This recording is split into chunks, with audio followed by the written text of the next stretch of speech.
start running. What? I'll keep him busy. But... You survive.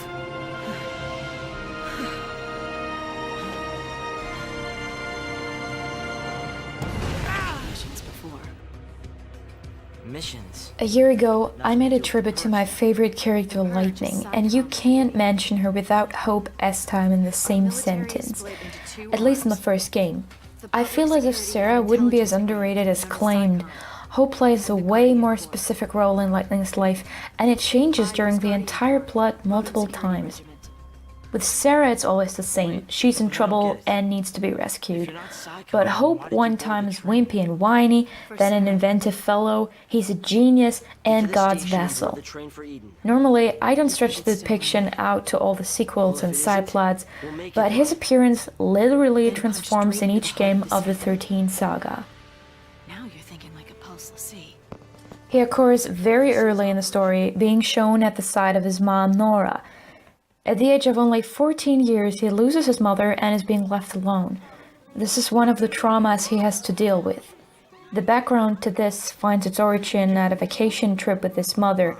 His father had to quit because of job-related issues. They had to Ureed Gorge and afterwards to the firework festival in Bodom, which is a tourist attraction. You're supposed to make a wish upon the fireworks. Hope considers this as being childish, though. A miserable incident of having found the Pulsfeldsee anima in Bodom causes the entire residence, including the tourists, to be purged. On the purge train, Hope meets Vanille the first time, and they stick together for a while. At the hanging edge, it comes to a war between Psychom and insurgents, including the purged people, plus some helping hands like Snow's noob group Nora. Lightning had crashed the train in order to save the civilians and her sister. On the other hand, they're put into danger once again by the crossfire.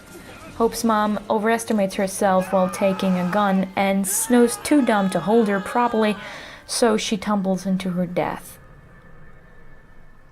We overlook that Snow falls down the exact same height without having a single scratch.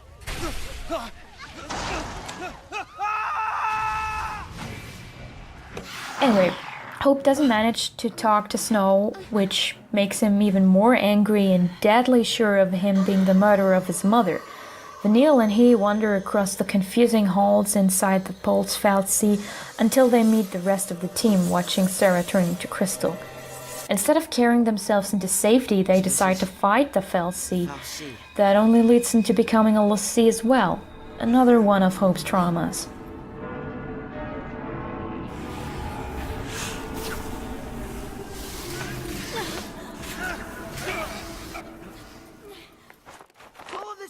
The group is now on the run through the Lake of Brescia and then Pittsville, but soon gets separated because Lightning is too fast. But we aren't soldiers. We don't have your kind of stamina.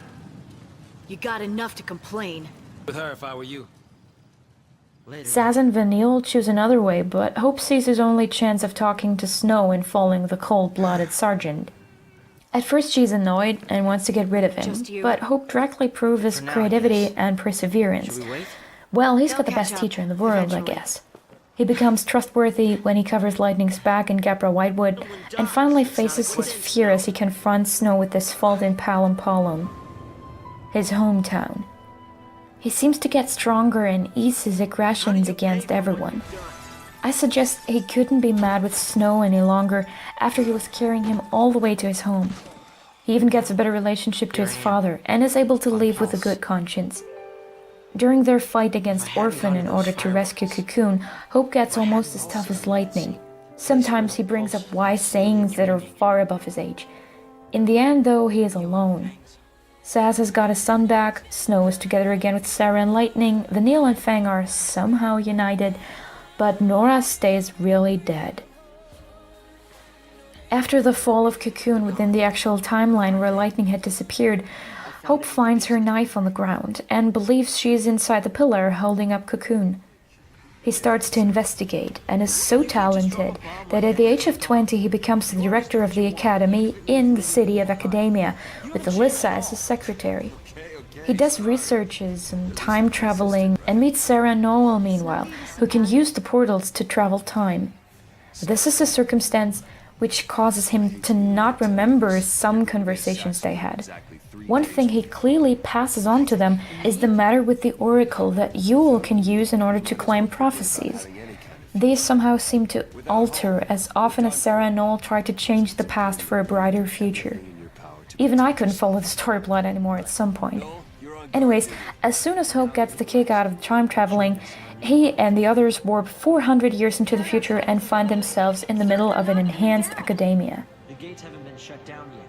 He fears Cocoon's fall anew and creates an ark, the new Cocoon, where everyone else should be safe. They only need this gravitation core things so that the ark would float. Unfortunately, Caius attacks them shortly before they want to get their plans settled. Sarah and Noel chase him away, but this leaves a hole to Valhalla, and Lightning/Etro falls asleep. The chaos has been unleashed, and Sarah, aka the Cirrus 2.0, dies. What's really imposing, on the other hand, is that Hope still managed to free Fang and Vanille out of the pillar by dispatching a special unit. Thank you, Saz. Thank you for saving them. They've kept our world safe. Behold, the grandeur. And he dubs his new arc Bonivelsa, which is a perfect transition to the next sequel. In Lightning Returns, Hope is incredible, 1,014 years old, and all he does is counseling Lightning from the arc he built. One thing they got in common is their androgyny. Light is almost a demigod, and Hope doesn't seem lifeless, but maybe doesn't contain a soul any longer. He's very precise, knows things that are to happen, and never loses his rag. Although he remains in the back row in this game, his role is even more mysterious and complex, as it turns out that Bonivelsa has made use of his body the whole time. Also in combat, Hope prefers to stay behind. He uses a boomerang, and his Esper is Alexander. Hi there. Cut him off! No. In XIII, jobs do not exist, but if they did, he would most likely be a black mage due to his low HP and the formidable skills and magic, so he's basically the Ravager of the paradigm, but does also a good job at healing the group. The meaning of his name is obvious, and Lightning and Snow refer often to it. The syllable est in his family name is Latin and simply means it is, and Heim is German, which means home. With a lot of fantasy, you could interpret his whole name as a metaphor saying Hope is at home. This clearly implies that Hope is an essential part of the plot. Easy for someone like you to say. The relationship between him and Lightning is not so easy to explain. It must be something between a substitute mother, a reliant partner, and a very good friend. Lightning pretends to just care about her sister and never really admits that she also cares about Hope. It doesn't have to be about motherly feelings or the thought of him being her younger brother or so. Perhaps she just realized the very core of a young, valiant, and trustworthy heart. That's why she looks after Hope without chaining him to anything. She fully lets go of him and trusts him. This kind of seems like an even more intense relation than it is with Sarah and Lightning, because it is not Sarah who saves her in the end, it's Hope. It's his hand she grabs, guiding her into the light at the end of the tunnel. It's okay. They truly are what you call friends. Let's go. We'll be together.